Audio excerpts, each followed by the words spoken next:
बिस्मिल्लाहिर्रहमानिर्रहीम। अस्सलामुअलैकुम व्यूअर्स, उम्मीद है कि आप सब लोग बिल्कुल खैरियत से होंगे। अगर कोई बंदा किसी मुश्किल में गिरफ्तार है और उसके मसाइल हल नहीं हो रहे बल्कि मुश्किलात दिन ब दिन बढ़ती जा रही हैं, तो वक्त निकालें अल्लाह ताला के लिए और फिर देखें मसाइल कैसे हल होते हैं। अपने आप को फारिग करें, टाइम निकालें अल्लाह ताला के लिए। अल्लाह ताला तो इंसान को बुलाता है, आओ मेरे पास आओ, मुझसे बात करो।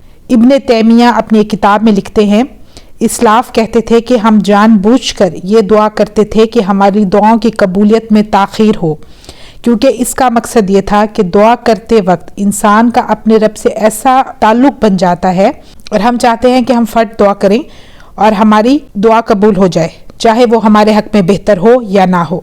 मुसीबतें और मुश्किलात हर इंसान पर आती हैं। इस फेज़ में अगर इंसान अल्लाह ताला से कनेक्ट हो जाए तो फिर खैर ही खैर है।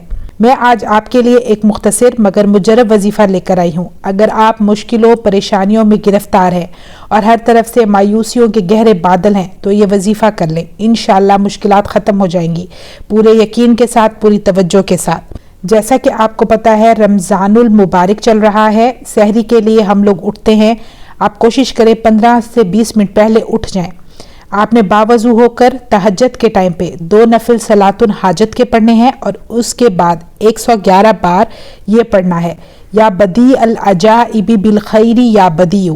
तर्जुमा, ए नेकी के साथ अजायबात पैदा करने वाले, मैं तेरी रहमत से मदद चाहती हूँ। इमाम शाफी रहमहुल्लाह तहज्जुद के बारे में फरमाते हैं, जो दुआ तहज्जुद के वक्त मांगी जाती है वो ऐसा तीर की तरह है जिसका निशाना कभी खता नहीं होता।